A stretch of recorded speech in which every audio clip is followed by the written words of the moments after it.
एक चीज क्लियर होनी चाहिए कि आपका पर्पस क्या है ना। पहले मैंने तुमको अपना अकोमोडेशन सेटल करना है, बैंक अकाउंट करना है, NIN करना है, NHS करना है, क्योंकि आते बराबर इतने लोगों की तबीयत खराब हो जाती है, उनको पता ही नहीं क्या करना है। और जो अपने इंडिया से दवाई लेके आते हो, खा के खुद की तबीयत और खराब करके। Hi everyone, welcome to my channel, and I'm very excited for you all to join this episode. In this series of random PhD talks, I have two excellent master students. This episode is going to be a mix of both English and Hindi, and with me I have Vaibhav and Dipesh, who I'm very proud to call friends at this point.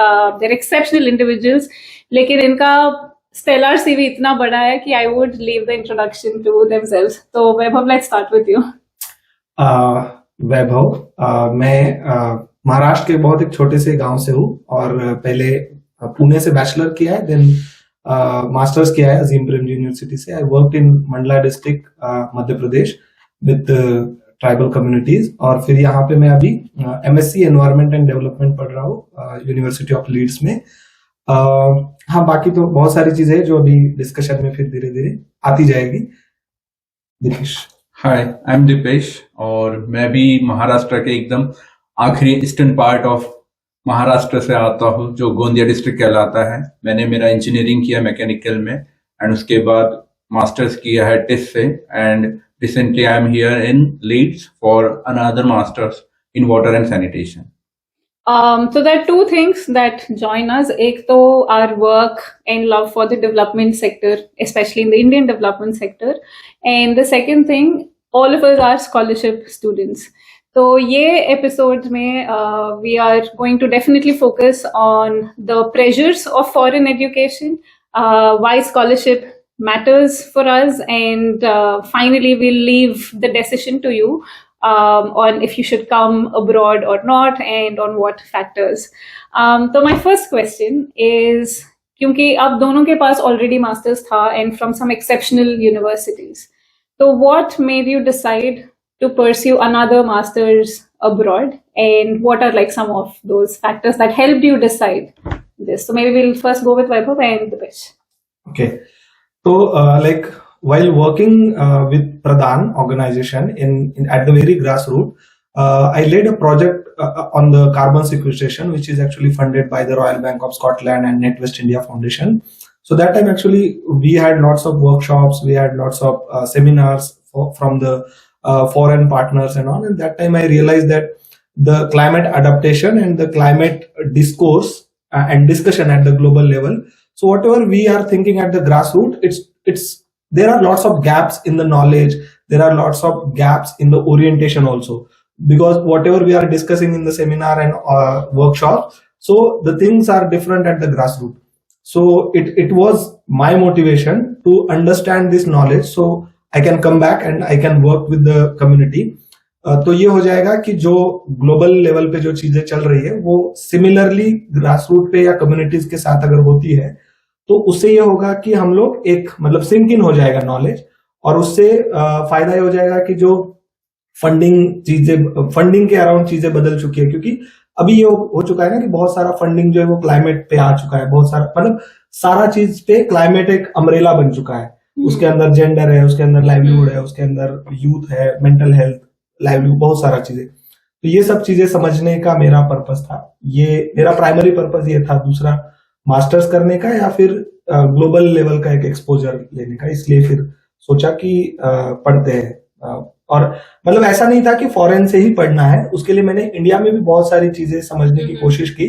मतलब IITs में बहुत सारे courses मैंने ढूंढे, but ऐसा courses India में बहुत कम मुझे मिले जो ग्लोबल एजेंसीज के साथ इंटरेक्ट करने का मौका देती है.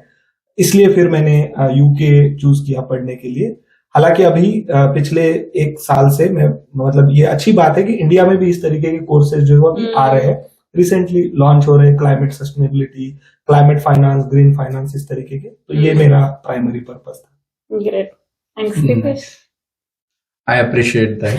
Thank you. Yeah. Me too. So basically, when I'm thinking about the masters, another masters from the university and other country is like, see what happened. People thought that कि foreign जाना is a culture, right? Hmm. सो कोई बहुत सारे लोग ऐसे हैं जो tagging करते हैं कि यू आर ऑल्सो अ शिकार of that trend only, but people don't know I'm trying for foreign studies or higher studies from the abroad universities from 2016 or 17.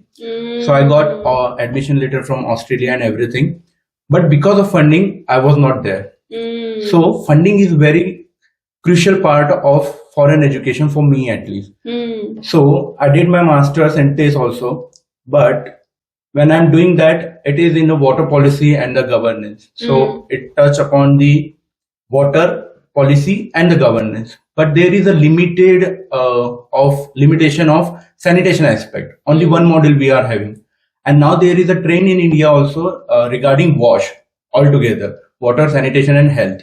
So those people generally who are, sorry to say this bluntly, people who are doing UPSC, that is a backup, TIS is a backup, or other universities backup for them, Mostly. I agree.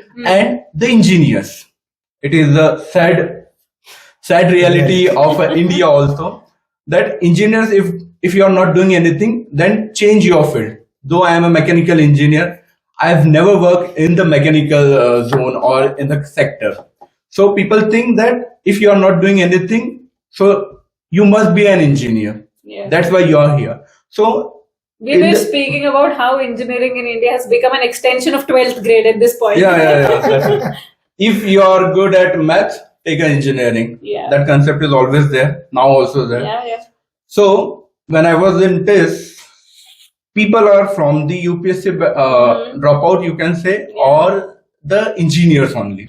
So they are very insensible toward the water as a subject. So that time I decided to have a holistic approach of a water. What can we do? Then I searched for Australia, even in UK, in Germany, Netherlands, everything. So yeah, but why I choose masters is because I got a fully funded scholarship. I'm looking for a PhD already, but it is not funded. So I decided to choose this as my second masters. So in Vaibhav's case, his idea for another master's was to get that global exposure, which definitely India it's very highly limited. It's very rare. So in your case, is that also the same? Is that why you wanted? If you see the Maharashtra, Mumbai is the western side and the Gondia is the eastern part, which is very underdeveloped. If there is a scheme which is not implemented in that area, especially when I was working with in a development sector in a Devri part of Gondia, it is an Naxalite area. If you see the water scarcity or water issues in that area is too much, but there is no scheme is implemented on the ground. So when I was working there, I get to know that even if Maharashtra is a big state and financial capital is Mumbai, whatever scheme is there, it's not in the eastern part. So I really want to develop or implement those schemes in that area also. If I'm asking people about the Swachh Bharat mission, people don't know anything. If I'm asking JJM, don't know anything. Jal Swaraj, every scheme, nobody knows anything in that part. Even also the government department, like a sanitation department or any other department, even education department, they don't know anything. So at least people will aware, at least people will get to know what is there in the western of a Maharashtra and the eastern part of a Maharashtra.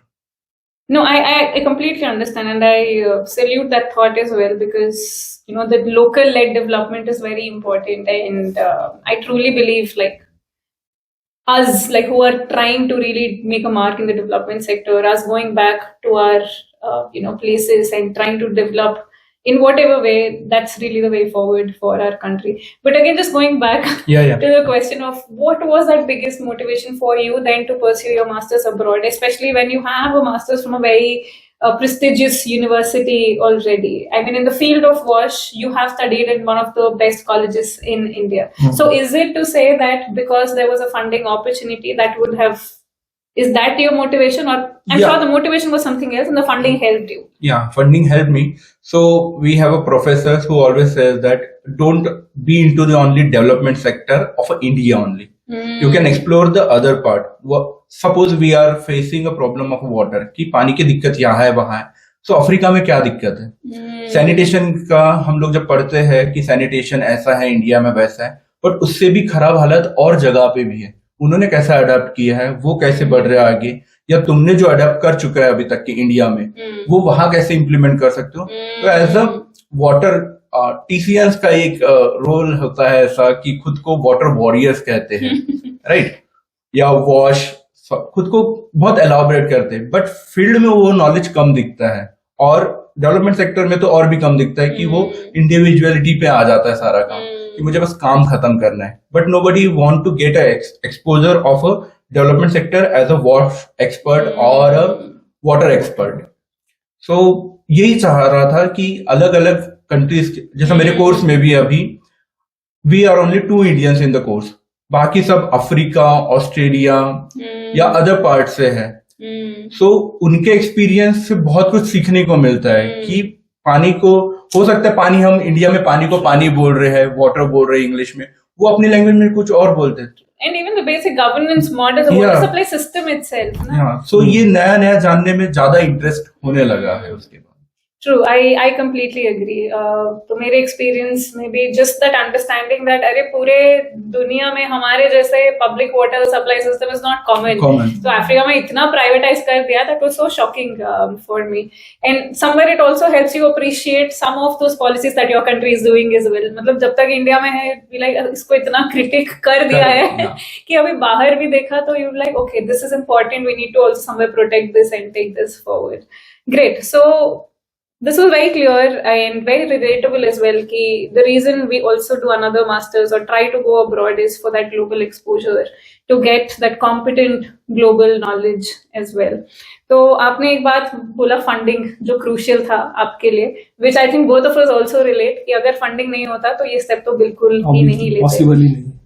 But these days we also see a lot of people ये global education की pressure में बहुत बड़े बड़े loans ले रहे हैं, because we know कि masters का at least in the top universities the tuition fee itself is anywhere between 25 to 30,000 pounds, which is approximately 25 to 30 lakhs, right? Which is just tuition fee for a year.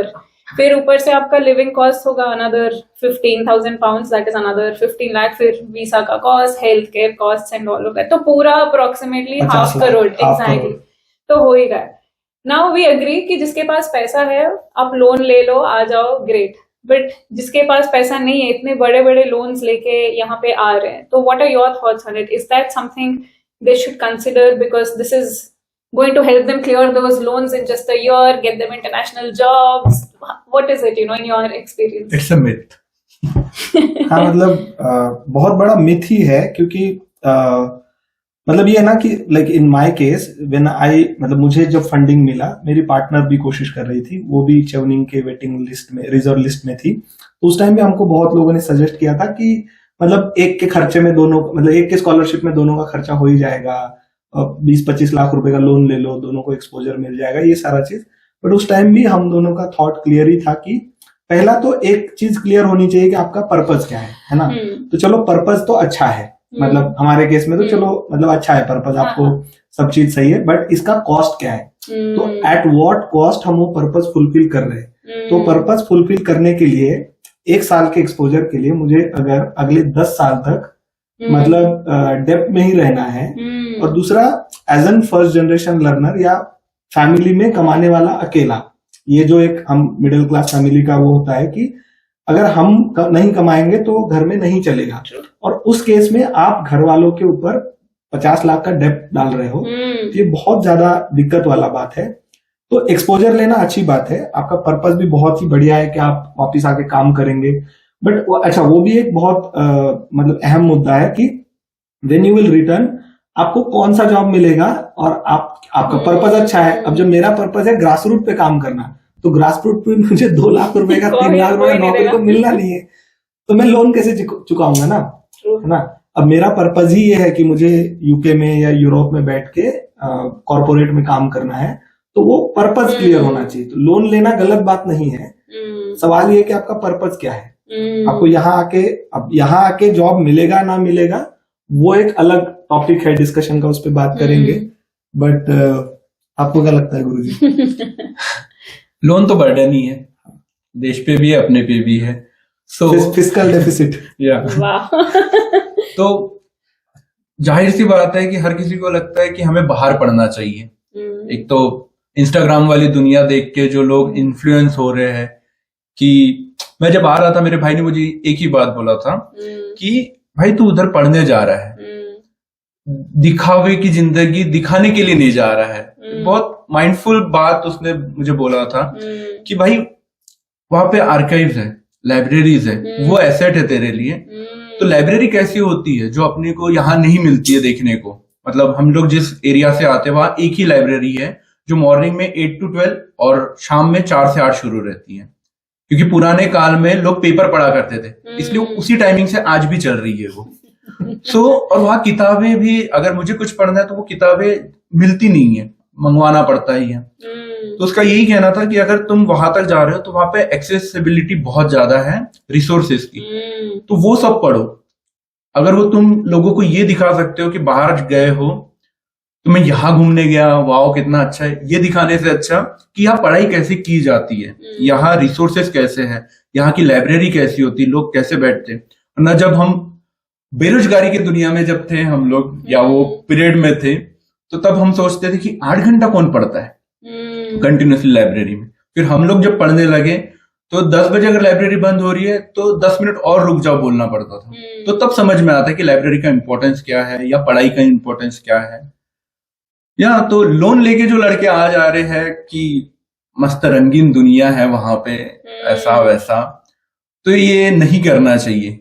या करना भी है तो उनके पास एक purpose clear होना चाहिए। एक तो दिक्कत ये हो गई है, सॉरी टू से जेंजीज अगेन, कि पर्पस और पैशन वो दोनों मिक्सअप हो चुका है लोगों का अभी। कि मेरा फॉरेन जाना ही पैशन था, मैं इस देश के लिए बना ही नहीं हूं, मेरे विचार आगे के प्रोग्रेसिव के, ऐसा वैसा, ठीक है। तो अभी रिसेंटली मैं मेरे फ्लैटमेट्स के साथ बात कर रहा था, पास आउट हो चुके हैं, डेजर्टेशन कंप्लीट कर चुके हैं, लेकिन वो हमेशा एक डर में है कि मेरा अच्छा खासा जॉब चल रहा था XYZ कंपनी में, और ऑलमोस्ट 12 का CTC होने ही वाला था, मैं क्यों आ गया, इधर भी उतना ही मिलना है, अभी तो लोन भी है मुझ पे 40 लाख का, 39 लाख का सॉरी। तो वो इसी प्रेशर में, डेजर्टेशन लिखते लिखते भी उनके दिमाग में यही चल रहा था। तो ऐसा लगता है कि है तुम्हारे पास पैसे, तुमको लोन मिल सकता है, वो एसेट है तुम्हारे पास और तुम ले रहे हो, लेकिन खुद का मेंटल स्ट्रेस और खुद की बॉडी सब तुम खराब कर चुके हो। और यहाँ आने के बाद फूड इज वेरी इंपॉर्टेंट, और वो इतना एक्सपेंसिव है, मतलब आ तो जाते हैं बट यहाँ का एडेप्टेशन करने में कि ब्रिटिश फूड खाएंगे क्योंकि दिखाना भी है इंस्टाग्राम पे, है ना, बट वही मील डील अगर वो खा रहे हैं तो 7 पाउंड का खा रहे हैं, तो उनपे वो बर्डन बढ़ते जा रहा है। तो दिमाग में ये भी सोचते हैं, ऐसा वर्ड्स थे उन लोगों के कि इतना खर्चा हो ही गया तो 1 लाख रुपए और सही खाने पे, ठीक है, हो दे खर्चा। तो उसका भी तो एक डर बनेगा, 15,000 की EMI और बढ़ेगी, बोल रहे और 1 साल काम कर लेंगे। और यहाँ जॉब मार्केट, मतलब प्रोफेसर कहते थे कि जर्मनी ट्राई करो, ऑस्ट्रेलिया ट्राई करो, एटलीस्ट उधर PR मिलता है तुम्हें। इधर जॉब मार्केट भी खराब है, उतना अच्छा नहीं है, पे अच्छा होगा लेकिन तुमको जॉब लगेगा इसकी गारंटी कोई अश्योरिटी नहीं है। एक किस्सा है, मैं मेरे प्रोफेसर के साथ डिस्कस कर रहा था, जब मुझे स्कॉलरशिप मिली, मेरे प्रोफेसर ने मुझे फोन करके बोला मिली कैसे, पहले मुझे ये बता, यूके कभी किसी को नहीं देता है, तुझे कैसे मिली। तो यही है कि स्कॉलरशिप के बिना सर्वाइवल यहाँ पे थोड़ा मुश्किल है, जो हर किसी के बस का नहीं है, मुझे ऐसा लगता है। बहुत मेरा मतलब अभी जैसे दीपेश बता रहा था, मेरा फ्लैटमेट है, वो बांग्लादेश से है, UG में पढ़ रहा है लीड्स बैकेट में। तो उसका जो शेड्यूल है, वो शेड्यूल ऐसा है कि वो सुबह 5 बजे जाता है एक जॉब करने के लिए। हाँ, अब आप स्टूडेंट्स हो, आपको 20 घंटा ही अलाउड है वीक में काम करने के लिए, बट वो एक जॉब जो है वो लीगल करता है, एक जॉब जो है वो इलीगल करता है, मतलब वो कैश ऑन पे या हैंड कैश वाला जो भी है। तो सुबह 5 बजे जाता है, 12 बजे तक जॉब करता है एक जगह, 12 बजे घर आएगा, सो जाएगा, फिर से शाम को 5 बजे जाएगा, फिर रात को कब 1 बजे आएगा, कभी 2 बजे आएगा, कोई गारंटी नहीं।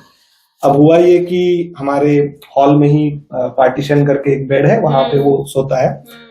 तो ये हुआ कि मुझे सुबह 5 बजे उठ के या 6 बजे उठ के खाना बनाना है, क्योंकि मुझे 8 बजे यूनिवर्सिटी में पहुंचना है।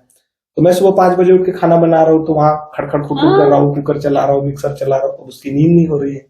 जब उसको छुट्टी है जिस दिन, उस दिन मेरा भी, मुझे छुट्टी नहीं है तो मेरा मैं अपना काम कर रहा हूँ, उसकी नींद नहीं हो रही है। मतलब उसको मैंने जब भी देखा है उठा हुआ, उसकी आंखें पूरी सूजी हुई है, उसकी आंखें पूरी लाल है, और 19-20 साल का है, यूजी करने के लिए आया है यहाँ पे। मैंने उसको कभी यूनिवर्सिटी जाते हुए नहीं देखा, मैंने उसको कभी लैपटॉप खोल के पढ़ाई करते हुए नहीं देखा, कभी नहीं देखा। तो अब आपको ऐसा ही लाइफ चाहिए। अब उसका पर्पस क्लियर है कि उसको पढ़ाई में कोई इंटरेस्ट, उसको बस यहीं पे सेटल होना है, सेटल होना है यहाँ पे, उसको कुछ भी करके। और दूसरा एक रियलिटीज यहाँ पे ये भी है ना कि आपको जो जॉब मिलेंगे ना, वो आपको आपके फील्ड में, मतलब जैसे इंडिया में हम बोलते हैं एजुकेशन फील्ड, इसमें एनवायरमेंट फील्ड से, यहाँ पे वो जॉब का बड़ा दिक्कत है, क्योंकि वहां का सिस्टम, अगर आप सोशल साइंस बैकग्राउंड से खास करके, तो वहां का सिस्टम और यहाँ का सिस्टम में पूरा दिक्कत है। हमारे यहाँ पे इंडिजिनियस, या हमारे यहाँ पे फॉरेस्ट चैलेंज है, हम लोग फॉरेस्ट के ऊपर काम करते हैं, वाटर के ऊपर काम करते हैं। यहाँ वाटर चैलेंज नहीं है ना इन लोगों के लिए, यहाँ पे तो 24 घंटा आपको पानी मिल रहा है, शुद्ध पानी मिल रहा है, वो आरओ का भी जरूरत है, नल से पानी पी सकते हैं आप। तो हमारी ट्रेनिंग जिस सेक्टर में हुई है या जिस चैलेंजेस के ऊपर हुई है, वो यहाँ एग्जिस्ट ही नहीं करते। तो हमको कौन सा जॉब मिलेगा? फिर आप लॉजिस्टिक इंडस्ट्री में जाओगे, या तो आप हॉस्पिटलिटी, मतलब और आसान भाषा में, या तो आप वेयर हाउसेस में काम करोगे, जहाँ पे आपको 25-25 किलो के कार्टन्स उठाने हैं, 10-10 घंटे खड़े रहने हैं, या तो आप होटल्स में, उसमें मैं काम को डिसरिस्पेक्ट नहीं कर रहा हूँ, मैं बस ये मैं ये समझाने का कोशिश कर रहा हूँ कि मैं वहां पे ग्रास रूट पे बहुत सेटिस्फाई लाइफ जी रहा था। अब मुझे यहाँ के होटल में वेटर का काम करना है, काम का डिसरिस्पेक्ट नहीं है किसी को, तो वो काम करना ही है, बट मुझे समझना पड़ेगा कि क्या तुमको इतना दूर नहीं आना चाहिए वो काम करने के लिए।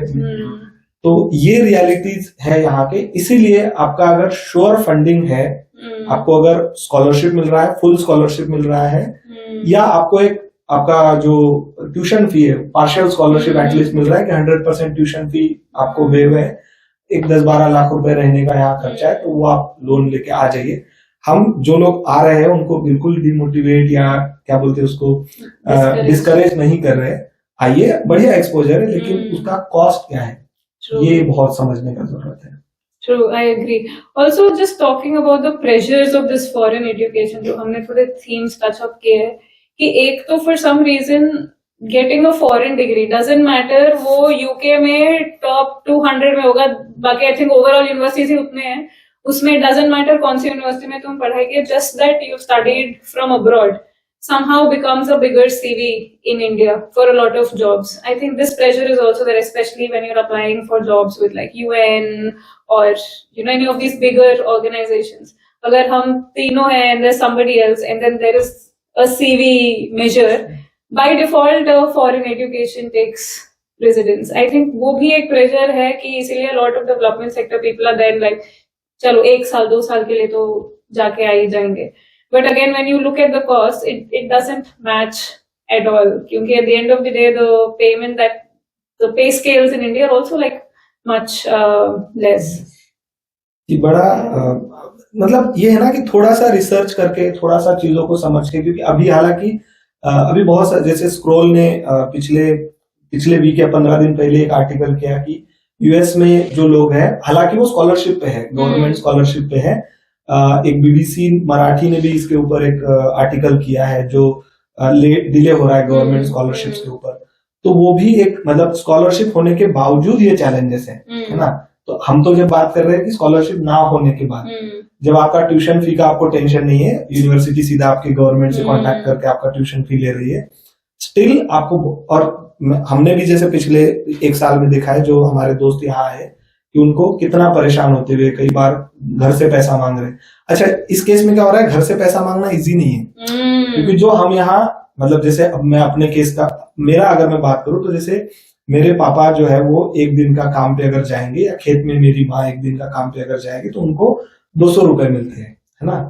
वो 200 रुपए मेरे लिए यहाँ पे कुछ नहीं, 1 लीटर पानी भी नहीं आ रहा है उससे, मतलब 2 पाउंड का एक जो हम बिस्लरी इंडिया में खरीदता है 1 लीटर का, वो यहाँ 2 पाउंड का मिल रहा है। तो मुझे 1-2 घंटे में वो बिस्लरी का पानी मैं खत्म कर दूंगा, है ना। यहाँ पे पब्लिक वाटर भी नहीं मिलता है, यहाँ पे आपको पानी भी खरीदना पड़ता है। तो मेरी माँ या मेरे पापा दिन भर जब काम करेंगे खेत में, तब जाके मैं यहाँ पे 1 घंटे में वो 1 लीटर पानी खरीदूंगा। ये रियलिटीज है। तो मैं घर से भी पैसे नहीं मांग सकता, तो मुझे यहाँ पे काम करना ही पड़ेगा, जो मिलने में बहुत दिक्कतें है। मतलब लोग बोलते हैं कि इजीली काम मिल जाएगा, हाँ, ऐसा नहीं है, नहीं है। इजीली काम नहीं मिलता है। तो जब स्कॉलरशिप वालों के ये हाल है, तो आपको सोचना पड़ेगा कि आपको फुल फंडिंग फॉरेन एजुकेशन के लिए क्यों जरूरी है, क्योंकि मतलब वो पाउंड, डॉलर और इंडियन करेंसी में बहुत ज्यादा गैप है। तो जब भी आप आने का सोच रहे हैं, तो बहुत सोच समझ के आइए, अच्छे तरीके से तैयारी करके आइए। हालांकि उसके ऊपर और बात हो सकती है कि यहाँ से, हाँ। जैसे दीपेश अभी अप्लाई कर रहा है वापस इंडिया में जॉब के लिए, तो वो और बता पाएगा कि यहाँ से पढ़ने के बाद क्या सच में इंडिया में, हालांकि जो पहले के दोस्तों के एक्सपीरियंस है उसको भी हाईलाइट किया जा सकता है, बट तुम जैसे अभी अप्लाई कर रहे हो तो तुम बता सकते हो कि क्या रिस्पॉन्स है लोगों का। सो रिस्पॉन्स के नाम पे देखिए, मैं दो बातें बोलना चाहूंगा। पहली कि जो आप बोल रहे हैं कि यहाँ पे खर्चा कितना आ रहा है, क्या आ रहा है। सो मेरे फ्लैटमेट्स जो है वो स्कॉलरशिप पे ही आए हुए हैं, बट उनके दिमाग में ये प्रेशर है कि टाइम पे अगर नहीं आया, क्योंकि वो इंस्टॉलमेंट में पैसा आता है, तो अगर वो टाइम पे नहीं आया तो उनको मतलब जॉब करना है। स्कॉलरशिप इंडिया का स्कॉलरशिप, इंडिया इंडिया के महाराष्ट्र गवर्नमेंट स्टेट का गवर्नमेंट या कोई और स्टेट गवर्नमेंट का, कर्नाटका स्टेट गवर्नमेंट, अच्छा। तो वो एक साथ पूरे एक साल के पैसे नहीं भेजते। और उन ऐसा रूल रेगुलेशन भी है कि तुम्हें पहले तुम्हारा रिजल्ट भेजना है कि तुम प्रोग्रेस कर रहे हो या नहीं कर रहे हो, उसके बाद वो डिसबर्स करते हैं पैसा। तो 3-3 महीने में निकलता है या 6-6 महीने में निकलता है। तो अगर किसी को 6 महीने के लिए पैसा दे दिया गया है, तो एक साथ पैसा देके उसने भर दिया है, अब उसको रोज के सर्वाइवल के भी पैसे नहीं बच रहे। तो मेरे कई दोस्त हैं जो वेकफील्ड तक के जा रहे हैं काम करने के लिए, और वो काम का फिर से डिसरिस्पेक्ट नहीं है कोई भी, बट पहले जब उन्होंने गए तो उनको बहुत अच्छा लग रहा था, भाई पर आवर के मुझे 11 पाउंड मिल रहे, 12 पाउंड मिल रहे, अगर मैं रात में जाऊँ तो मुझे 14 पाउंड मिल रहे। तो अगर मैंने एक हफ्ता भी काम किया तो मेरे पास, या एक महीना मैंने काम कर दिया तो 1000 पाउंड आ जा रहे हैं मेरे पास। तो पहले अच्छा लगा है बोले भाई, लेकिन रिसेंटली मैं एक मेरे दोस्त से मिला, वो सिर्फ, मैंने उसको पूछा भाई कुछ होगा तो मुझे भी बता, तो खाली हो चुका हूं मैं भी, 20 घंटे से ज्यादा काम कर सकते हैं। तो इज लाइक भाई मत करो वो काम। मतलब क्यों? मैं सिर्फ 9 बजे से रात को 1 बजे तक मैं सिर्फ बर्तन धो रहा था, और मेरे दिमाग में पूरी जर्नी चल रही थी कि मैं क्या क्या सोच के आया था, मैं ये क्या कर रहा हूँ। काम अच्छा बुरा सब बराबर है काम, लेकिन दिमाग में ये सोच के मैं नहीं आया था बोले कि मैं यहाँ पे 6 घंटे या 5 घंटे खड़े होकर सिर्फ बर्तन धोऊंगा, और जबकि मेरे पास स्कॉलरशिप है, मेरा रेंट पे है, सब कुछ है, लेकिन टाइम पे नहीं। Also I don't think scholarship is enough ना, कि हमारा बेसिक खर्चा यहाँ पे, specially with the cost of living crisis. जब मैं 2022 में आई थी, हम 10 kg का rice pack we got it for 11 pounds, और अभी that is I got it for 23 pounds। तो हमारा स्कॉलरशिप मनी तो नहीं बढ़ा है, लेकिन यहाँ पे कॉस्ट ऑफ लिविंग तो बढ़ गया है। ये बहुत बहुत बड़ा चैलेंज है, जैसे खास करके जैसे लंदन जैसे शहरों में तो ये बहुत ज्यादा दिक्कत है। तो जैसे हम जिनके यहाँ दोस्त के यहाँ जाते थे, तो अब जैसे वो महाराष्ट्र गवर्नमेंट का स्कॉलरशिप, इवन इंडियन गवर्नमेंट का भी सेम ही है, तो उनको 800 या 850 पाउंड महीने का एवरेज मिलता था। उनका रेंट ही 750 पाउंड था। अब लंदन जैसे शहर में आप कैसे रहोगे इतना पैसा में? तो ऑब्वियसली आपको आइदर जॉब करना पड़ेगा या तो आपको घर से मांगना पड़ेगा। ये बड़ा, या फिर बहुत आउटस्कर्ट में रहना पड़ेगा। हाँ, तो वो होता था ना। अच्छा, लंदन में क्या होता था, उनका वो ट्यूब से जाते थे, मतलब मेट्रो से जाते थे, तो मेट्रो से यूनिवर्सिटी आना जाना दिन का 5 पाउंड लग रहा है।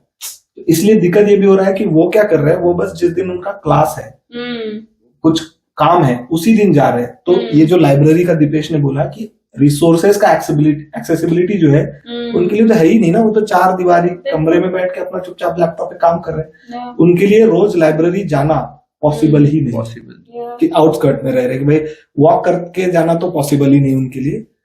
ट्रेन से जाएंगे तो 5 पाउंड दिन का लगेगा। ये दिक्कत है। True, definitely. और मैं तो आई एम ऑल्सो तेलुगु ना, और हमारे यहाँ इतना प्रेशर है, ये तो अमेरिकन ड्रीम को बहुत ज्यादा सीरियसली ले लिया तेलुगु लोगों ने। तो I remember after I graduated from engineering, तब तक I think half of my classmates already went to the US, और मेरे को तो, मैं आर्मी ट्राई कर रही थी तब, तो लिटरली लोग आगे पूछते थे क्या हुआ बेटा, वीसा रिजेक्ट हो गया, चिलकुर बालाजी जाके थोड़े चक्कर लगा दो। This is called a visa temple, it's a very famous, it's actually a thing. तो अगर आपको वीसा नहीं मिल रहा है तो लोग बहुत दूरों दूरों से वो टेम्पल आते हैं, फिर प्रदर्शन करते हैं, फिर आपको वीजा मिल जाता है, ये मानना है वहां पे। पता चला सुनने के बाद लोग भी जा रहे होते हैं। That's on them, but हाँ, मतलब वो फ्री ज्ञान मिलता है, but at the same time the expectation is life is in the US, you know, that is better, that is always the good thing to do. Or the newer language these days, especially of urban feminists, when we listen to a lot of these, you know, crimes against women in India. अभी तो मैं Twitter में भी देख रही थी, बड़े बड़े जर्नलिस्ट भी सजेशन में दे रहे हैं, महिलाएं, if you are well educated, this is your goal, go abroad, live there, you know, it is safer there. So the idea somewhere in all ways is just the push ki if you are doing decently okay, you have to get out of India, go live somewhere else. वो pressure is a lot. So even now I feel somewhere sometimes, if I think of my parents' perspective, ना बैठ के बोलेंगे कि हाँ बड़ी बेटी तो US में है, छोटी बेटी तो UK में है, but I don't think वो बोलेंगे कि छोटी बेटी आ जाएगी वापस PhD करके। उसमें वो हाँ उसमें I don't think वो necessarily है वो क्या बोलते हैं, you know, I don't think they feel good कि ये भी एक goal होता है कि you'll just come back. It's unsaid. Whereas everyone else, I think मेरे गली में I think every second house somebody is out, they're settled. तो सब अंकल आंटी बाहर आके बोलते हैं हाँ आपकी बेटी कैसी है, और वो तो मेरीलैंड में है, वो तो इलिनॉय में, अभी तो घर खरीद लिया है, गृह प्रवेश हो गया है, बच्चा हो गया। तो no that is seen as the goal and ambition, कि अगर तुम वो लेवल का नहीं सोच रहे हो तो तुम्हें एम्बिशन ही नहीं है। तो ये वही बात होगी कि हम रूरल से अर्बन में आए, अब अर्बन के लोग कहाँ जाएंगे, तो फॉरेन जाएंगे, यही हो चुका है और कुछ नहीं है। मतलब हम गोंदिया से आते हैं या बालाघाट जैसा डिस्ट्रिक्ट है, तो बालाघाट के लिए ड्रीम लोकेशन गोंदिया हुआ करता था, गोंदिया वालों के लिए नागपुर हुआ करता था, नागपुर के लिए पुणे मुंबई हुआ, पुणे मुंबई वाले कहाँ जाएंगे, बोले फॉरेन चलते, जैसे हैदराबाद ले लो या बैंगलोर, तो फॉरेन चले जाते हैं। तो यही ट्रेंड चल रहा है अभी भी। आपका जो सेकंड क्वेश्चन था कि अप्लाई करने में क्या दिक्कतें आ रही हैं, तो अगर मैं यहाँ बैठा हूँ, मैं अगर कहीं लिख रहा हूँ अपने रिज्यूम में, प्लेस लिखना होता है कि कहाँ हो तुम, तो मैं अगर लीड्स लिख दे रहा हूँ, मैं इंडिया में अप्लाई कर रहा हूँ, तो एक ये धारणा बन चुकी लोगों की, ये वापस क्यों आएगा इंडिया, ये तो ऐसे ही अप्लाई कर रहा होगा, ये तो ऐसे ही अप्लाई कर रहा होगा टाइम पास के लिए, कुछ नहीं मिल रहा होगा, तो रिवर्ट बैक भी नहीं आ रहे, मतलब इतने एप्लीकेशंस कर चुका हूँ तो रिवर्ट तो भी आता है, या we will get back to you, वो भी नहीं आ रहे अगर मैंने इंडिया में अप्लाई किया है, तो हो सकता है मेरा टाइम खराब हो। ये कितना गजब आइडिया ना कि अरे उसको तो इधर जॉब्स नहीं मिल रहे तब भी जाके इधर अप्लाई कर रहे हैं। और आप जो बात बोल रहे घर वाले की छोटी बेटी तो आ जाएंगी, छोटा बेटा तो आ जाएगा, लेकिन पहला ख्याल यही आता है अब वो तो फॉरेन चला गया, वो कहाँ आता है। मतलब मेरे पापा एक व्यक्ति के यहाँ अपना मतलब जैसे उस शादी का कपड़ा सिलवाने गए थे, तो कोई ऐसे इंट्रोड्यूस करवाया कि अरे इनका बेटा जो है वो विदेश में पढ़ता है, तो वो जो टेलर है वो बोला कि कितने बेटे हैं आपके, तो मेरे पापा बोले 2 बेटे। अब 2 मत बोलिए, एक ही बोलिए, क्योंकि एक तो वापस आने वाला है नहीं। और मतलब ये अजब दुनिया है, तुम्हें बोला बहुत सच्चाई है ये। और यहाँ आने के बाद सबसे पहला ख्याल आता है मैं कब जाऊंगा तो जो पढ़ने के लिए आ रहे हैं ना, उनको ये समझना चाहिए कि हम यहाँ आ रहे हैं तो व्हाट कॉस्ट पे हम लोग आ रहे हैं। तो फॉरेन एजुकेशन जैसे हम कई बार हम लोग बात किए है इस पे कि जैसे पहले इंजीनियरिंग ट्रेंड था, फिर क्या बीएससी एग्रीकल्चर एक ट्रेंड बना, फिर क्या बोलते यूपीएससी एक ट्रेंड बना, अब फॉरेन एजुकेशन एक ट्रेंड बन चुका है। तो यहाँ आना पढ़ना अच्छी बात है, गर्व की बात है, लेकिन सवाल ये है कि एट व्हाट कॉस्ट ना। तो जैसे अभी रिसेंटली मैं 2-3 दिन पहले एक लड़की से बात हो रही थी, बहुत अच्छा जॉब कर रही है दिल्ली में कैलाश सत्यार्थी जी के साथ, और 6 साल से मतलब 6 साल का जॉब है, बहुत रिच एक्सपीरियंस है उसका, बहुत नॉलेजेबल है, बट वो पिछले 3 साल से ट्राई कर रही है ये चेवनिंग और कॉमनवेल्थ जैसे स्कॉलरशिप्स के लिए। तो इस साल उसके दोस्त ने उसको बोला, या उसके कुछ फैमिली फ्रेंड्स है, उन्होंने बोला कि नहीं हो रहा है स्कॉलरशिप का तो छोड़ दो, लोन लेके चले जाना। बट उसका क्लियर था कि मुझे जो है स्कॉलरशिप से ही जाना है, अदरवाइज मैं नहीं जाऊंगी। तो मैंने उसको तो बहुत मतलब मुझे उसके लिए मेरे मन में बहुत रिस्पेक्ट आया कि भाई जो कर रही है वो बहुत अच्छा कर रही है, पैसा वो लोन लेके यहाँ आके पढ़ने का कोई मतलब नहीं है। जबकि आप एक मिडिल क्लास फैमिली से हो, जबकि आपके पास रिसोर्सेस नहीं है, तो ऐसा एक मतलब कुछ लोग ऐसा है, कुछ लोग अगेंस्ट ऐसा है कि मतलब उनका स्कॉलरशिप का कुछ है नहीं और हमको फोन करके पूछ रहे कि अकोमोडेशन कहाँ मिलेगा। है ना, हमने फीस भर दिया है, वीजा के लिए पैसा दे दिया है। आपको लगता है ये एक्सपेक्टेशन भी है कि अगर आपके एरिया से कोई आ रहे हैं, आपको कॉल किया कि is that like an expectation that you will host them और you will take care of them personally? मतलब इंडिया का एक हो तो वो जाता है ना है। मेहमानी सिस्टम इंडिया में तो ये है ना कि फूफा जी आए और उनको चाय ना पूछे तो रुक जाते हैं। तो ये यहाँ पे भी होता है, बट यहाँ का जो मतलब कल्चर है, एटमॉस्फेयर है, वो हम लोगों को समझना पड़ेगा कि छोटे घर है, स्टूडेंट्स का एरिया, वैसे भी स्टूडेंट्स एकदम छोटे प्लेस में रहता है। यहाँ पे वो भी एक रिस्ट्रिक्शन है कि एक घर में इतने लोग अलाउड नहीं है। इंडिया जैसा नहीं ना कि मेरे 10 मेहमान आ गए तो हॉल में सब जाएंगे। हाँ, ऐसा नहीं है। तो मैं ये भी बचपन दिक्कत में है। वो ये था बागबान टाइप फिल्म में देखती थी कि उसमें they used to live in like Mumbai and you know they would always worry about कि अरे हमारे पास तो पैसा नहीं है क्योंकि यू नो बच्चे नहीं है। आई मैं कभी I never become this person, you know never, जितना भी पैसा है I am always going to you know open my doors and stuff until I came here and then I realise कि माय बेसिक सर्वाइवल के लिए it's not enough. Exactly. अभी मेरा this still word we recording on 26 सितंबर, अभी महीना and there still time कि अभी हमारा स्टाइपेंड्स आया है and we are desperate you know because we can't even buy full groceries और veggies, you know we are waiting कि अभी आएगा and then we will calculate and spend. दूसरा लोगों का ये भी है ना कि जैसे लोन ले, ये दीपेश जो बोला ना कि इतना खर्चा हुआ है, ये तो 1 लाख और सही, वो जब पुश और पुल जो हम मतलब पढ़े है कि अर्बन एरिया जो है वो पुश और पुल है कि तो मतलब आपको रोजगार के लिए इन सब चीजों के लिए पुश है और एक अट्रैक्शन बहुत है कि अब जैसे कल ही मैं एक लड़की से मिला, वो यहाँ आई है, मतलब उसने अप्लाई नहीं किया किसी स्कॉलरशिप को, पापा का एफडी वगैरह था तो वो सब तोड़ ताड़ के आ गई है। हालांकि उसका पर्पज है कि 2-3 साल इधर काम करेगी, बट उसका पहला कंसर्न ये था कि ये तो बहुत महंगा है। वो मुझे बोली कि मैं कश्मीरी सुपरमार्केट गई थी, वो उसने मुझे पूछा कि चीप वेजिटेबल्स या ग्रोसरी कहाँ मिलती है, तो मैंने बोला यार कश्मीरी सुपरमार्केट है जहाँ पे बहुत सारा इंडियन ग्रोसरीज मिलता है, लेकिन चीप नहीं है ना। नहीं तो मैंने ऐसे बोल दिया, तो बोली यार वो तो बहुत महंगा है। मैंने बोला वो तो ठीक ठाक ही है, मतलब कंपेयर करें तो ठीक है। तो बोली 700 रुपए किलो भिंडी है वहां पे। तो मैंने बोला हाँ तो भिंडी मत खाओ। नहीं तो मैंने बोला हाँ मतलब 700 रुपए डिसेंट अमाउंट है ना, मोरिंगा तो 1200 रुपए किलो मिलता है। तो ये है, बट उसका ये था कि नहीं मैं तो मुझे तो अब लंदन भी जाना है, मुझे ब्लॉगिंग भी करनी है, वो कौन सा ब्रिज है वो जो टावर ब्रिज और तब वो लंदन का झूला, उसके सामने जाके ब्लॉगिंग भी करनी है। उसका भी यही था कि अब इतना खर्चा हो ही गया है थोड़ा और सही। ये डेप्थ जो है वो बहुत बढ़ रहा है। हालांकि वो कॉर्पोरेट कोई कोर्स है उसका, तो इस कारण से ये कि शायद उसको यूरोप में कहीं पे जॉब मिल जाएगी तो वो अपना लोन चुका, लेकिन ये भी है ना कि 1 महीने में भी वो 1 लाख रुपए का लोन चुकाएगी, फिर भी उसको 50 महीने काम करना है, तब जाके वो 50 लाख का लोन चुका पाएगी। तो 3-4 साल तो तुमको काम ही करना है, खुद के लिए कुछ नहीं होने वाला है।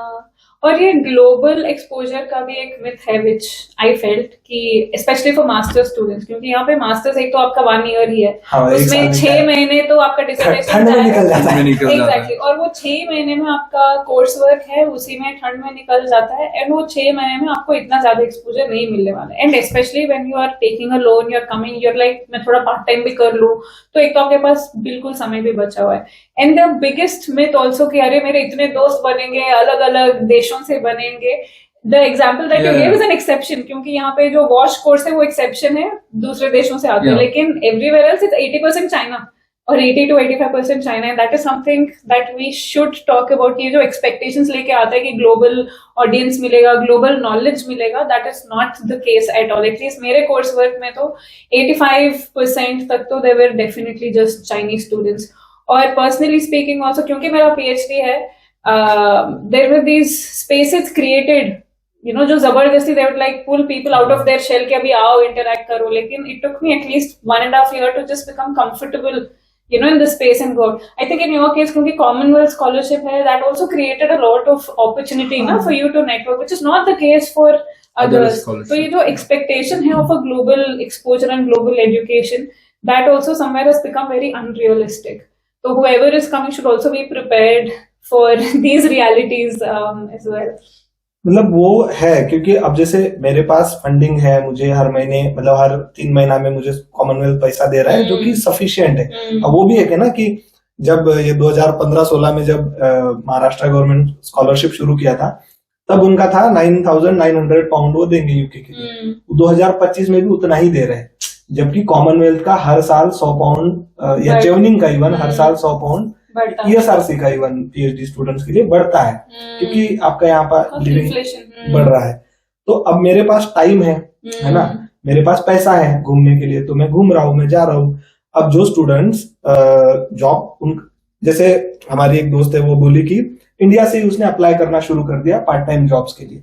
अब सवाल मेरा वही है कि उसने 20-30 लाख का लोन लिया है ट्यूशन फीस के लिए, और जो 15 लाख का लिविंग एक्सपेंसेस है उसके लिए उसका लॉजिक ये है कि यहाँ आके अपना जॉब से वो चीजें हो जाएगी। अब वो तब से ही जॉब सर्च कर रही है। अब मान लेते हैं कि उसको 1 महीने बाद जॉब मिल जाता है।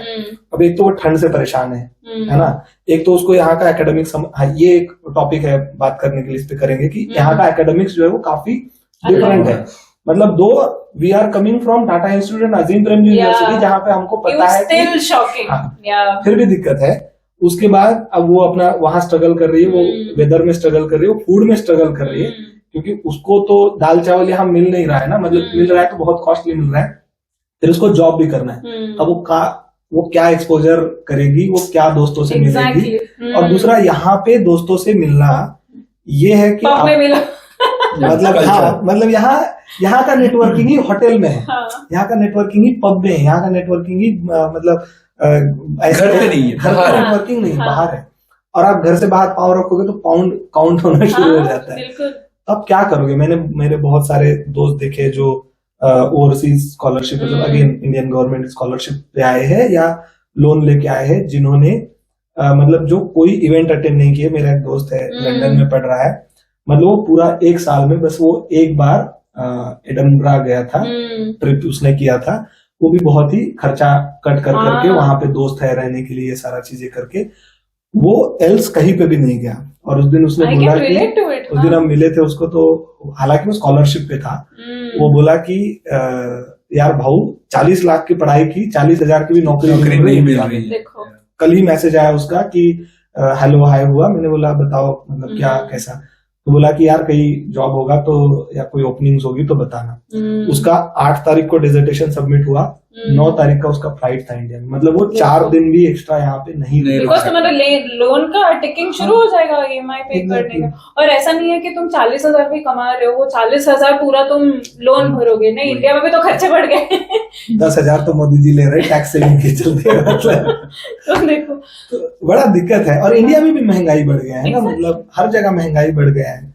आप दिल्ली जैसी शहर में रहोगे, जैसे उसका प्रीवियस एक्सपीरियंस दिल्ली में था, हालांकि वो फ्रेशर नहीं है, उसको 1-2 साल का एक्सपीरियंस है, उसके बाद भी उसको 40,000 का नौकरी नहीं मिल रहा है।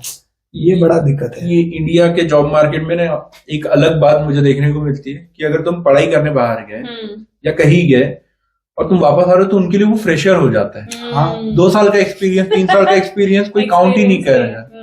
और यूके में अगर अप्लाई करना है तो तुम्हें तो 3 साल का एक्सपीरियंस डेवलपमेंट सेक्टर का इंडिया का, यहाँ का कुछ नहीं है, तो यहाँ पे भी नहीं ले रहे, तो ये एक्सपीरियंस ठीक काम ही नहीं आ रहा, ऐसा भी होता है कभी कभी। दूसरा है जो सोशल साइंस वाला, नॉट सोशल साइंस, मतलब आपको देखना पड़ेगा कि जॉब मार्केट, आपको अगर आना भी यहाँ पे, लोन भी लेना है ले लीजिए, कोई दिक्कत नहीं है, बट यहाँ पे जॉब मार्केट लोन रिपे करने के लिए कौन से सेक्टर का है। अब जैसे आप डेटा साइंस पढ़ रहे हो, आप कोई कॉर्पोरेट बिजनेस का कोर्स है आपका, है ना, बिजनेस एनालिटिक्स या मैनेजमेंट का कोर्स है, या आपका स्टेम का कोर्स है, तो हो सकता है एक बार आपको यहाँ पे जॉब या यूरोप में कहीं पे जॉब मिलने की संभावना है कम से कम। अब जैसे मैं पढ़ रहा हूँ एनवायरमेंट एंड डेवलपमेंट, है ना, अब मैं पूरे साल पढ़ाऊ ये है कि मतलब मैंने जो पढ़ाई की पूरे साल वो ये की है कि ग्लोबल साउथ में क्या डेवलपमेंट चैलेंजेस है, तो मुझे यहाँ कौन जॉब देगा। और अगर जॉब देगा भी, आप फिर वही काम करोगे ना कि यहाँ बैठ के आप प्रपोजल बनाओगे, ऊपर वो द टॉप बॉटम अप्रोच जो हम चैलेंज कर रहे हैं हमारे देश में, वही करके फिर वापस बस वो लोग पहले करते थे, अभी हम वो करेंगे। Exactly. और कुछ नहीं होगा। तो ये भी आपको समझना पड़ेगा कि कौन सा कोर्स है, जिस कोर्स से आप पढ़ रहे हो, जिसका जॉब मार्केट क्या है। ये बहुत सारे चैलेंजेस है। तो यूके आना, मतलब फॉरेन कहीं पे भी पढ़ने के लिए जाना, फोटो खींच के इंस्टाग्राम स्टोरी लगाना और बढ़िया उस पे लाइक्स आना, बहुत गिल्ट हो रहा है। मैं तो इंस्टाग्राम में भी डालना बंद कर दिया है, but I want to share, but at the same time इतना गिल्ट लगता है कि if I share something, is it coming across कि अरे ये तो मस्त चिल कर रही है, देशे घूम रही है. हाँ मतलब यही मेरे भाई ने मुझे यही बात फिर से बोला था कि बीच में मैंने भी थोड़े पोस्ट डाला था, मेरे फ्लाइटमेट भी बोल रहे हैं कि भाई हमने आज तक लंदन नहीं देखा, 1 साल खत्म हो चुका है, नहीं गए लंदन, अब तक नहीं गए, हाँ. तुमको तो स्कॉलरशिप मिल रही है इसलिए तुम जाते हो, हाँ. लोन पे आते हो तो तुम भी नहीं जाते. तो ये इनके वर्डिंग हुआ करते थे. उसमें से एक दोस्त है कि पापा का रिटायरमेंट का पैसा है तो वो लेके आया, अब उसको जॉब नहीं मिल रही है, not even part time also, तो वो गिल्ट में ही है और सिर्फ डाउट कर रहा है भैया मेरा कहाँ हो जाएगा, कल मेरा इंटरव्यू का रिजल्ट है, मेरा थोड़ी होने वाला है, चिल करो. इतना नेगेटिव वो हो चुके हैं कि पैसा ही नहीं मिलने और वाला. ये बहुत क्लासिस्ट प्रेशर्स भी है ना. Yeah. वी स्टार्ट जजिंग कि तुम स्कॉलरशिप में आए हो, कि Yeah. तुम खुद के लोन लेके आए हो, एंड देन यू डिसाइड कि if they are smart enough और नॉट, और कॉम्पिटिटिव इनफ और not. No, very weird. Yeah. हाँ मतलब एक वो क्या इंफिनिटी कॉम्प्लेक्स वो भी आ जाता है ना, कि आप लोन लेके मतलब आप स्कॉलरशिप लो, हाँ. जैसे कुछ असाइनमेंट का ही कुछ हो जाता है तो मेरा दोस्त ऐसे बोल देता है तुम्हारा क्या भाई स्कॉलरशिप पे आए हो, है ना, हमको जॉब करना पड़ता है, जॉब के साथ असाइनमेंट करनी पड़ती है. तुमको नहीं करना है सर, तुमको तो करना है. बट एक वो जो प्रेशर वो लोग फील करते हैं ना, जो मैंने भी मतलब वो फील किया कि मुझे उतना टेंशन नहीं है क्योंकि कुछ मैं पैसे कमाने का टेंशन. हाँ, क्योंकि मेरा जो मतलब मेरा काम क्या है यहाँ पे पढ़ना है, पढ़ना और उसके अलावा मेरा कोई काम नहीं ना, तो मैं 2 घंटे 3 घंटे ज्यादा लाइब्रेरी में इन्वेस्ट कर रहा हूँ इन सब चीजों पे. तो यहाँ की मतलब ग्लोबल एक्सपोजर है, दुनिया बहुत रंगीन है, आपको मतलब आपका फ्रेंडशिप हो जाएगा दुनिया भर के लोगों के साथ. बट अगेन सवाल वही आता है एट व्हाट कॉस्ट. ये सवाल आपको खुद को पूछना पड़ेगा. आप तैयारी कीजिए. मैं तो हमेशा ये बोलता हूँ ना लोगों को कि अभी दीपेश ने जो बताया कि उनका अच्छा खासा जॉब चल रहा है वहां पे, तो मैं तो ये बोलता हूँ कि भाई वो जो कर रहे हो ना जॉब, वो करते रहो. फर्स्ट प्रायोरिटी आप उसको ही दो. ये काम आप साइड बाय साइड करो, है ना. यहाँ का स्कॉलरशिप का तैयारी करना, मतलब भले पार्शियल फंडिंग मिले वो सब करना. और लेकिन दिक्कत ये हो रहा है ना कि लोगों को वो जॉब करना ही नहीं है, तो आप उसको प्रायोरिटी नहीं दे रहे हो, आप इधर को प्रायोरिटी दे रहे हो, ये सब स्कॉलरशिप तैयारी या लोन कौन से बैंक से मिलेगा, ये सब चीजों में. तो ये हो रहा है कि उनका जो काम वो कर रहे हैं वो भी ढंग से नहीं कर पा रहे, वहां पे भी वो चैलेंजेस फेस कर रहे हैं. तो ये सारी दिक्कतें हैं यहाँ पे फाइनेंस को लेकर के. तो ये सोचना पड़ेगा. अच्छा है, आओ, एक्सपोजर मिलेगा, कोई डिस्करेजमेंट नहीं है, बट किस कॉस्ट पे आना है आपका कॉल है. Just two things before we close. So I wanted to ask Dipesh, because you shared this earlier, कि अगर हमने वो पर्पस क्लियर रख लिया कि कुछ भी हो जाए मेरे को बस इधर ही सेटल होना है, so I need any course. So you shared an example of Leeds Beckett and दूसरा यूनिवर्सिटी. So एक क्लियरिटी बहुत मतलब मैं बहुत अच्छा मतलब उनको रिस्पेक्ट की नजर से देखता हूँ उन लड़कों को जो दूसरी यूनिवर्सिटी में है, लीड बेकेट, जिसका रैंकिंग मुझे नहीं पता क्या है, 120s में है या उसके ऊपर भी हो सकता है. तो वो जो यूनिवर्सिटीज है उसमें फी कम लगता है, तो तुम्हारा लोन भी कम हो सकता है. और जैसा मैं किसी लड़के से मिलता हूँ कि भाई पूछते ही है भाई तेरा फ्यूचर प्लान क्या है, यहाँ पे तुम यहाँ क्यों आए, इसके बाद का क्या प्लान है. तो जो जनरल रिएक्शन या आंसर्स आते, भाई मुझे तो पैसा कमाना है, इससे अलावा मुझे कोई मतलब नहीं. तो जो लड़कों को ये क्लियरिटी कि मुझे पैसा ही कमाना है, तो वो 32 लाख भर के कमाने से अच्छा 15 लाख भर के भी कमा सकते हैं. उसमें उनका लोन कम हो जाएगा, मतलब 2 साल का बर्डन उन पे कम हो सकता है. Which is equivalent to India के top colleges के management, that is how much you pay as well. और मजे की बात ये है, रिसेंटली मेरा किसी के साथ टॉक हुआ, उनको कैट नहीं देना है, उनको कोई बड़ी एग्जाम नहीं देना है जो इंडिया में होती है. इतना प्रेशर नहीं लेना यहाँ पे. यहाँ क्या लोन लेना है, उतने फीस उनको उधर लगने वाला है बोलते हैं.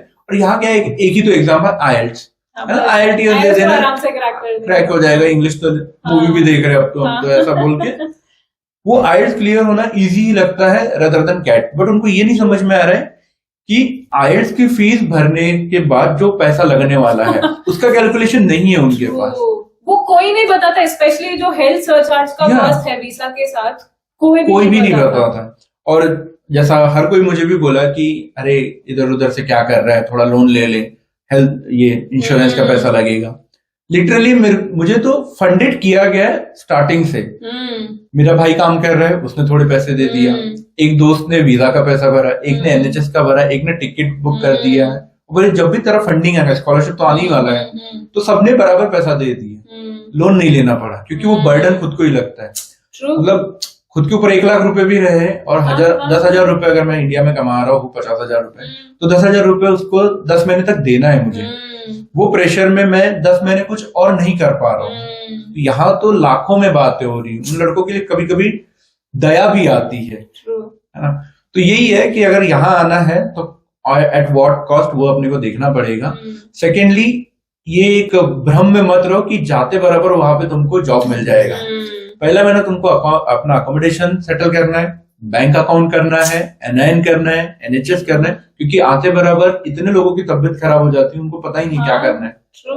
और जो अपने इंडिया से दवाई लेके आते हो खा खा के खुद की तबीयत और खराब करके You had a friend ना, B12 इंजेक्शन नहीं मिला था, उसको 2 महीने में ही इंडिया वापस जाना पड़ा।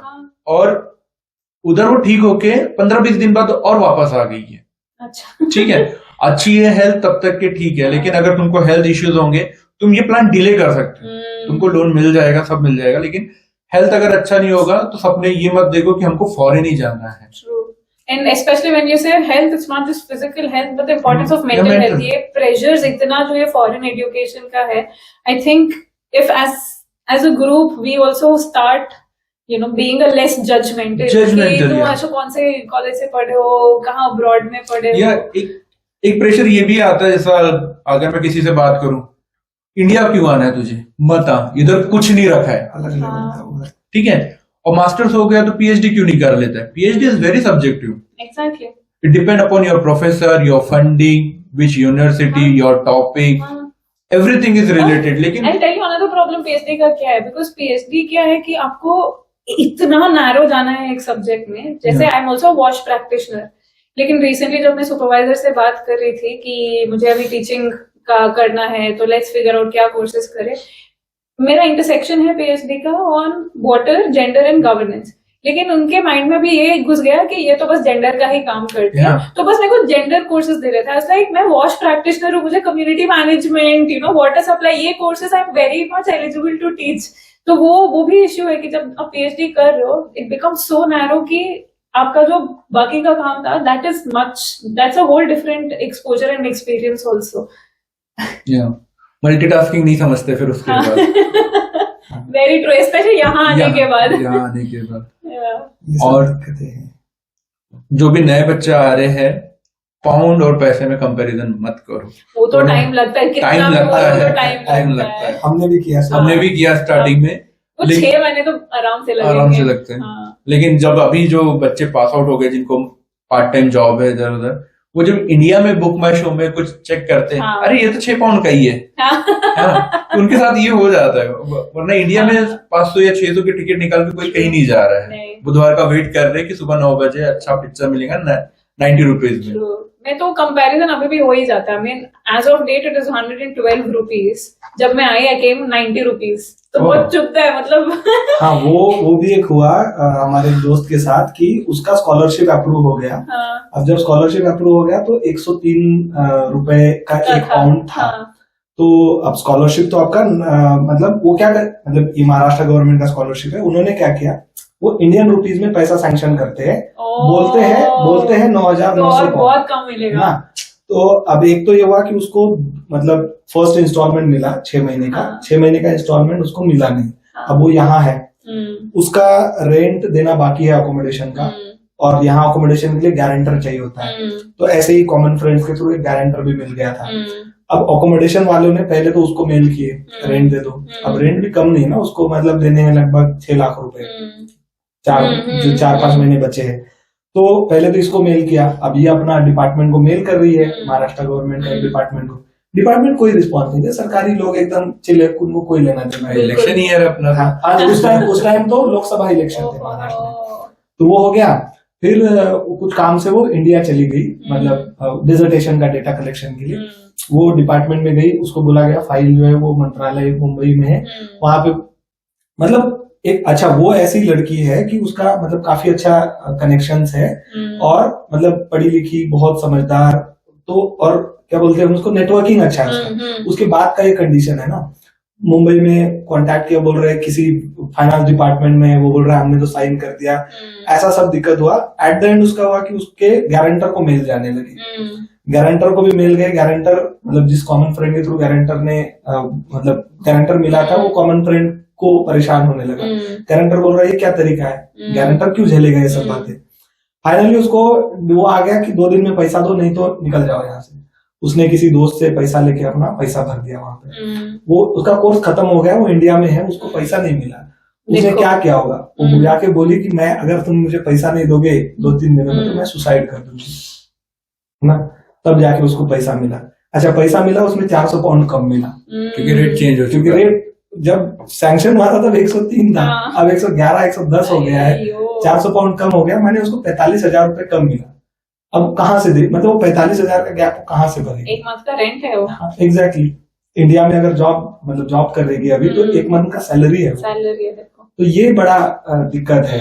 तो ये भी हम मतलब जो पैसे पाउंड और रुपए का जो डिफरेंस है, ये भी बड़ा दिक्कत हो जाता है। तो इट इज नॉट जस्ट कि आपको स्टेट गवर्नमेंट का स्कॉलरशिप मिल गया, but even after that you will still need to arrange funds. मतलब जैसे मैंने लोन ले लिया, मान लीजिए मैं लोन लेके पढ़ने के लिए आ गया। जब मेरे को तो लोन तो इंडियन रुपीज में मिल रहा है ना, मुझे 40 लाख रुपए। लेकिन जब मैं यहाँ कोर्स खत्म होते होते वो 40 लाख के 45 लाख हो रहे हैं, तो मैं 5 लाख और कहाँ से लाऊंगा, ये सवाल है। ऐसा मतलब ऐसे सब चैलेंजेस को समझ के, मतलब जो इंस्टाग्राम स्टोरीज या रील्स या जो लोग बोलते हैं कि एक्सपोजर है, ये सब चीजें एग्री करते हैं हम इन सब चीजों से।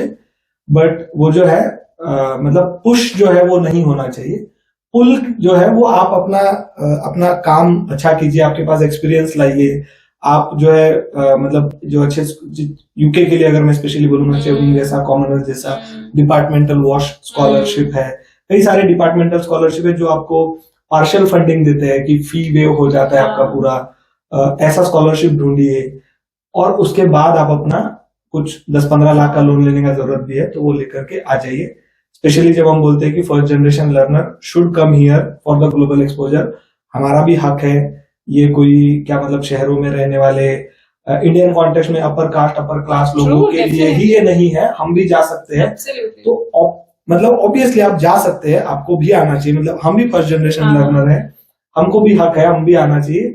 बट सवाल ये है कि उसको वेल प्लान करो। ऐसा नहीं कि आज सुबह उठा, आज डिसाइड किया हमको जाना है, इसी साल जाना है। It is okay to take those 3 years of time, plan your finances well. It is इसीलिए मैं बोला कि वो जो दिल्ली की मेरी दोस्त है उसका मैं बहुत रिस्पेक्ट कर रहा हूँ कि 2 साल चेवनिंग दिया उसने, नहीं हुआ। अभी मतलब रिसेंटली एकलव्य जो ग्लोबल स्कॉलर प्रोग्राम है उनके थ्रू हमारी बातचीत हुई और मैंने बोला कि अब इस साल वो मेंटरशिप ले रही है एकलव्य से, तो उसके एसेज रीचेक कर रहा हूँ, उसको फीडबैक दे रहा हूँ। तो ये एक अच्छा तरीका है कि आप समझ के चीजों को जान के आओ, ऐसे ही उड़ गए और आना है ये दिक्कत हो जाए। हाँ मतलब एक दिन वाली सक्सेस से अच्छा है कि वेल प्लान सक्सेस ज्यादा देर तक टिकेगी। True. All right.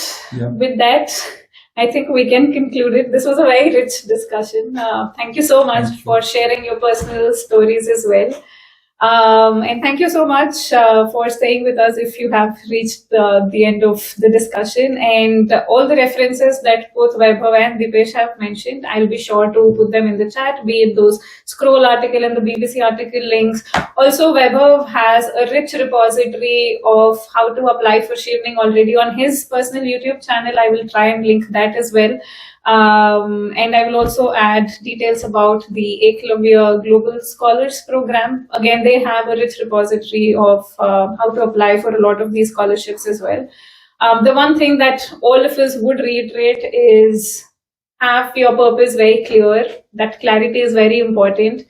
Please don't come under any mental stress or distress. Talk to your friends. Please open up. And let's help each other in whichever way, and please do your homework and research before you reach out with the same questions. We are happy to help you, but that minimal initial research has to be done at your end, and there's so much data out there already. Thank you so much, and see you in the next episode. Bye. Thank you. Hi everyone, welcome to my channel Random PhD. Wait, pineapple. My channel is not Random PhD. Don't say. My series is. हाँ ठीक है.